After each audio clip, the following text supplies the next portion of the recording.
कार्तिक मास की कथा। अध्याय 3।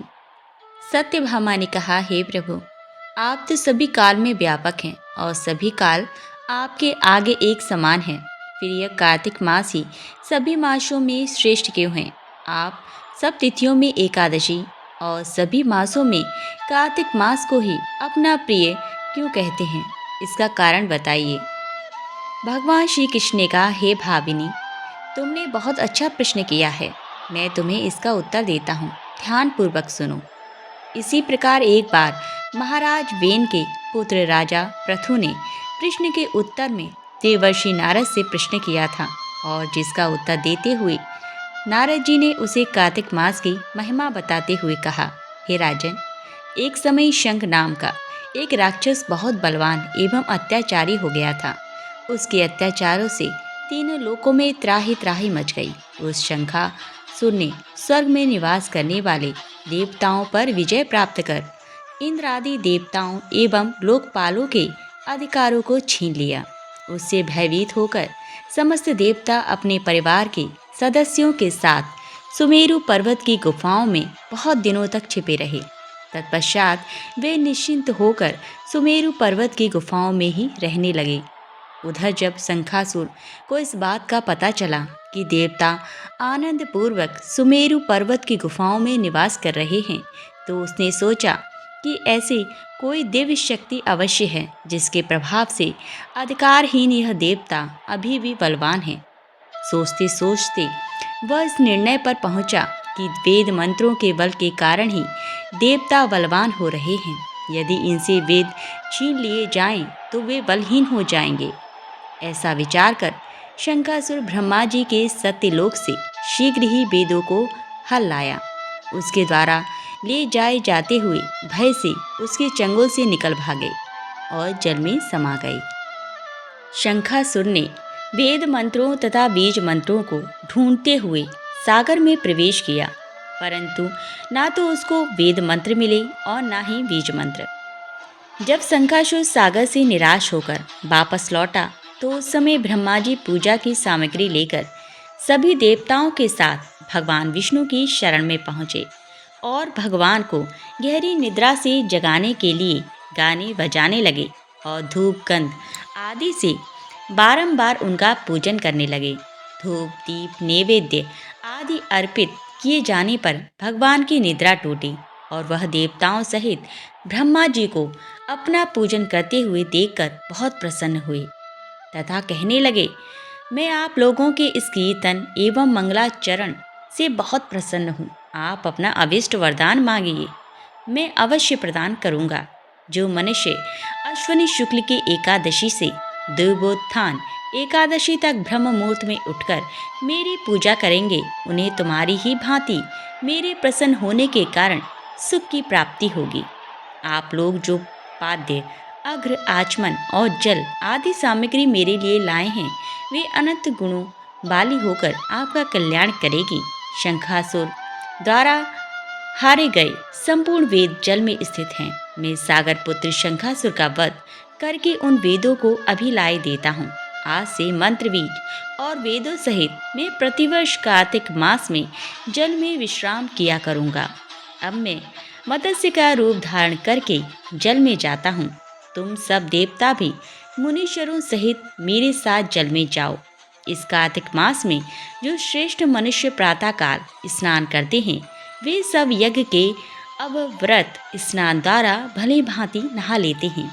हे देवेंद्र, कार्तिक मास में व्रत करने वालों को सब प्रकार से धन पुत्र पुत्री आदि देते रहना और उन सभी आपत्तियों से रक्षा करना। हे धनपति कुबेर, मेरी आज्ञा के अनुसार तुम उनके धन धान्य की वृद्धि करना, क्योंकि इस प्रकार का आचरण करने वाला मनुष्य मेरा रूप धारण करके जीवन मुक्त हो जाता है। जो मनुष्य जन्म से लेकर मृत्यु पर्यंत विधि पूर्वक इस उत्तम व्रत को करता है, वह आप लोगों का भी पूजनीय है। कार्तिक शुक्ल पक्ष की एकादशी तिथि को तुम लोगों ने मुझे जगाया है, इसीलिए ये तिथि मेरे लिए अत्यंत प्रतिदायिनी और माननीय है। हे देवताओं, यह दोनों व्रत नियम पूर्वक करने से मनुष्य मेरा सन्निधान प्राप्त कर लेता है इन व्रतों को करने से जो फल मिलता है वो अन्य किसी व्रत से नहीं मिलता। अतः प्रत्येक मनुष्य को सुखी और निरोगी रहने के लिए कार्तिक महात्मा और एकादशी की कथा सुनते हुए उपयुक्त नियमों का पालन करना चाहिए। बोलो ओम नमो भगवते वासुदेवाय नमः। जय हो कार्तिक महाराज की। तो चलिए भक्तगणों, अब प्रारंभ करते हैं भगवान विष्णु के प्रथम अवतार मत्स्य अवतार की कथा को। तो कथा इस प्रकार है। मान्यता है कि प्रलय से पूर्व सृष्टि की रक्षा के लिए भगवान विष्णु एक छोटी मछली का रूप धारण करके सतव्रत मनुष्य के पास आ गए। मनु भगवान विष्णु के परम भक्त थे। जब मनु सूर्य देव को अर्घ्य दे रहे थे तो मछली उनकी अंगुली में आ गई और बोली कि आप अपने कमंडल में मुझे रख लीजिए ताकि मेरी रक्षा हो सके। मनु ने मछली पर दया करके उसे कमंडल में रख लिया और रात भर में ही मछली इतनी बड़ी हो गई कि कमंडल उसके लिए छोटा हो गया। मनु ने घर के बाहर मछली के लिए गड्ढा बना दिया, लेकिन अगले दिन मछली का आकार और बड़ा हो गया। मछली ने कहा कि मनु महाराज, आप मुझे अब सागर में छोड़ दीजिए। मछली को सागर में छोड़ दिया गया तो अगले दिन मछली का आकार इतना बड़ा हो गया कि सागर को ही ढक लिया। इसके बाद मछली ने अपना वास्तविक स्वरूप प्रकट किया और मनु ने कहा कि आज से 7वें दिन जल प्रलय आएगा। आप सृष्टि की रक्षा के लिए तमाम चीज़ों को एक नौका में रख लीजिए। इस नौका को मैं प्रलय तक संभाल कर रखूँगा। जल प्रलय के दौरान भगवान विष्णु ने अपने मत्स्य रूप में मनु सहित सप्त ऋषियों और सभी जीवों के जोड़े और बीजों को सुरक्षा प्रदान किया और सृष्टि का फिर से निर्माण हो पाया। इस तरह किया सृष्टि का निर्माण। जल प्रलय के बाद सृष्टि में जब जल ही जल था, तब ठोस भूमि की स्थापना के लिए भगवान मत्स्य सागर के तल में जाकर मिट्टी लाए। इस मिट्टी को जल में मिलाकर जैसे दूध से दही बनाते हैं, उसी प्रकार से जल से ठोस भूमि का निर्माण किया गया और इस तरह सृष्टि के फिर से निर्माण हो सका। इसलिए सृष्टि के निर्माता और रक्षक मत्स्य भगवान को हम प्रणाम करते हैं। बोलो भगवान विष्णु के प्रथम अवतार मत्स्य की जय। जय हो भगवान मत्स्य अवतार की जय। ओम नमो भगवते वासुदेवाय नमः। तो चलिए भक्तगणों, अब सुन लेते हैं कार्तिक शुक्ल पक्ष की एकादशी व्रत कथा को। ब्रह्मा जी बोले, हे मुनि श्रेष्ठ, आप पापों को हरने वाली, पुण्य और मुक्ति देने वाली एकादशी का महात्मा सुनिए। पृथ्वी पर गंगा की महत्ता और समुद्रों तथा तीर्थों का प्रभाव तभी तक है जब तक कि कार्तिक की देव प्रबोधिनी एकादशी तिथि नहीं आती। मनुष्य को जो फल 1000 अश्वमेध और 100 राजसूय यज्ञों से मिलता है, वही प्रबोधिनी एकादशी से मिलता है। नारद जी कहने लगे, हे पिता, एक समय भोजन करने, रात्रि को भोजन करने तथा सारे दिन उपवास करने से क्या फल मिलता है, सो विस्तार से बताइए। ब्रह्मा जी बोले, हे पुत्र, एक बार भोजन करने से 1 जन्म और रात्रि को भोजन करने से 2 जन्म तथा पूरा दिन उपवास करने से 7 जन्मों के पाप नष्ट हो जाते हैं। जो वस्तु त्रिलोकी में ना मिल सके और दिखे भी नहीं, वह हरि प्रबोधिनी एकादशी से प्राप्त हो सकती है। मेरु और मंदराचल के समान भारी पाप भी नष्ट हो जाते हैं तथा अनेक जन्म में किए हुए पाप समूह क्षण भर में भस्म हो जाते हैं। जैसे रुई के बड़े ढेर को अग्नि की छोटी सी चिंगारी पल भर में भस्म कर देती है। विधि पूर्वक थोड़ा सा पूर्ण कर्म बहुत फल देता है, परंतु विधि रहित अधिक किया जाए तो भी उसका फल कुछ नहीं मिलता। संध्या न करने वाले, नास्तिक, वेद निंदक, धर्मशास्त्र को दूषित करने वाले, पाप कर्मों में सदैव रत रहने वाले, धोखा देने वाले, ब्राह्मण और शूद्र पर स्त्री गमन करने वाले तथा ब्राह्मणी से भोग करने वाले, ये सब चांडाल के समान हैं। जो विधवा अथवा सदवा ब्राह्मणी से भोग करते हैं, वे अपने कुल को नष्ट कर देते हैं। पर स्त्री गामी की संतान नहीं होती और उसके पूर्व जन्म के संचित सब अच्छे कर्म नष्ट हो जाते हैं। जो गुरु और ब्राह्मणों से अहंकार युक्त बात करता है, वह भी धन और संतान से ही हीन होता है।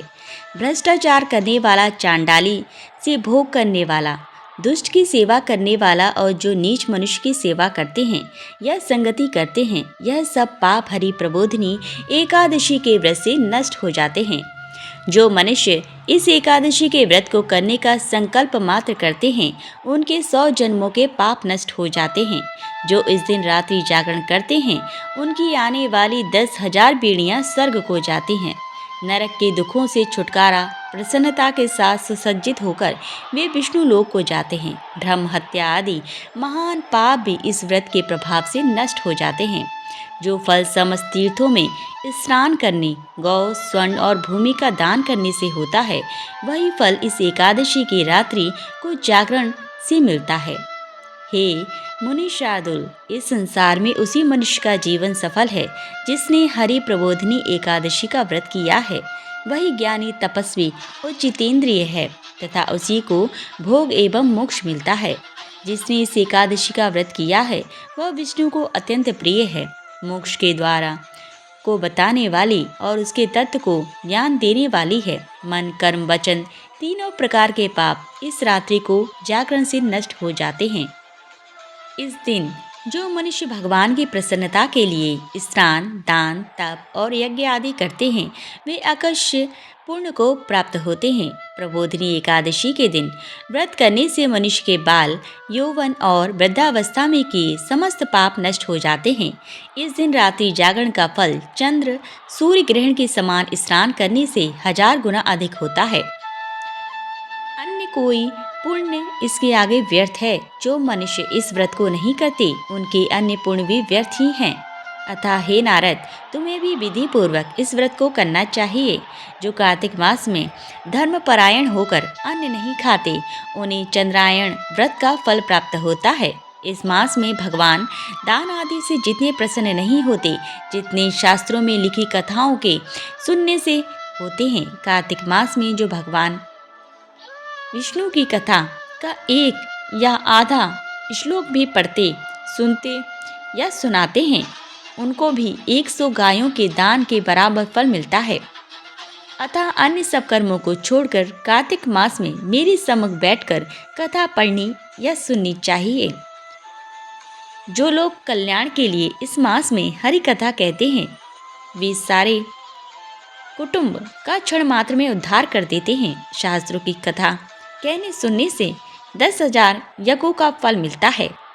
जो नियम पूर्वक हरि कथा सुनते हैं, वे 1000 गोदान का फल पाते हैं।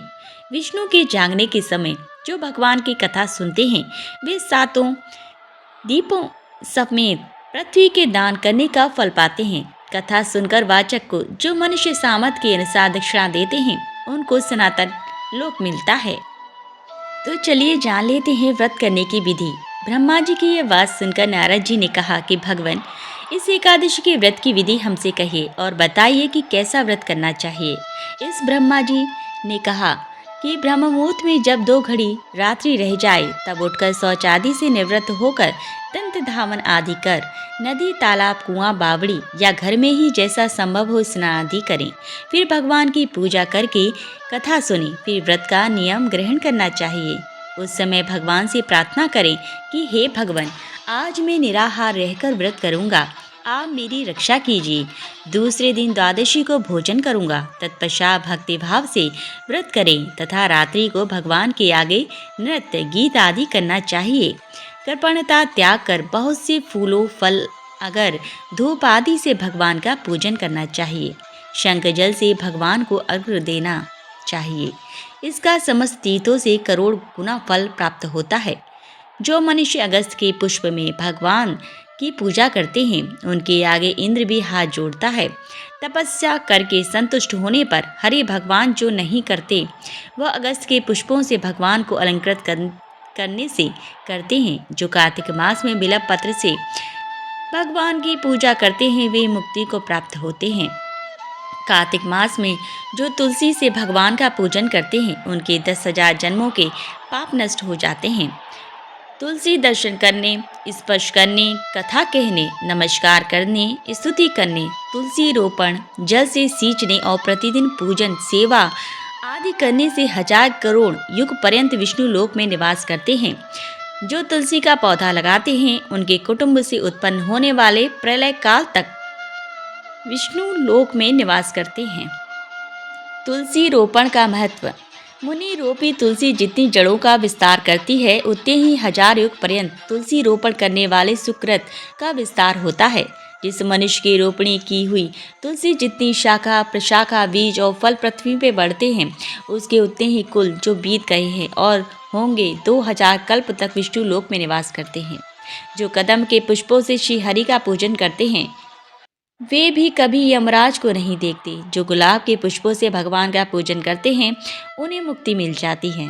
जो बकुल और अशोक के फूलों से भगवान का पूजन करते हैं, वे सूर्य चंद्रमा रहने तक किसी प्रकार का शोक नहीं पाते। जो मनुष्य सफ़ेद या लाल कनेर के फूलों से भगवान का पूजन करते हैं, उन पर भगवान अत्यंत प्रसन्न होते हैं। और जो भगवान पर आम की मंजरी चढ़ाते हैं, वे करोड़ों गायों के दान का फल पाते हैं। जो धूप के अंकुर से भगवान की पूजा करते हैं, वे 100 गुना पूजा का फल ग्रहण करते हैं।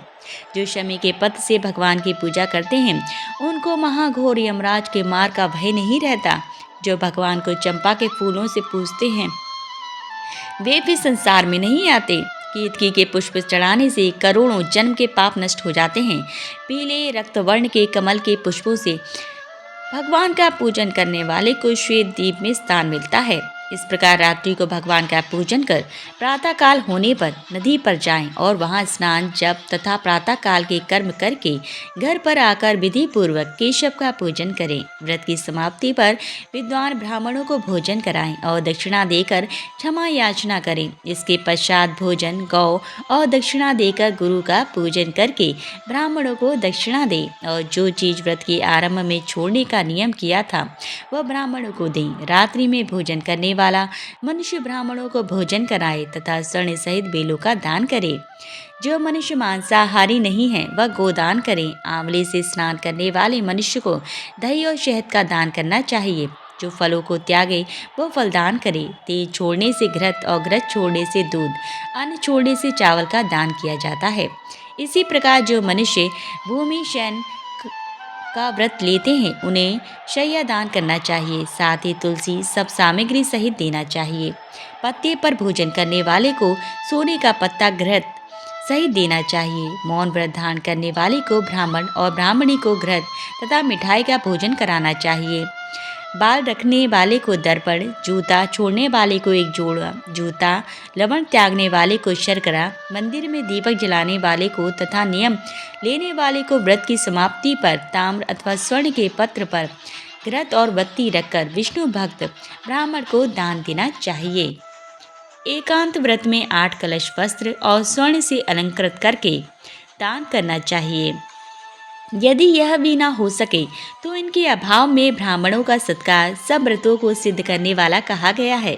इस प्रकार ब्राह्मण को प्रणाम करके विदा करके इसके पश्चात स्वयं भी भोजन करें। जिन वस्तुओं को चतुर्मास में छोड़ा हो, उन वस्तुओं की समाप्ति करें, अर्थात ग्रहण करने लग जाएं।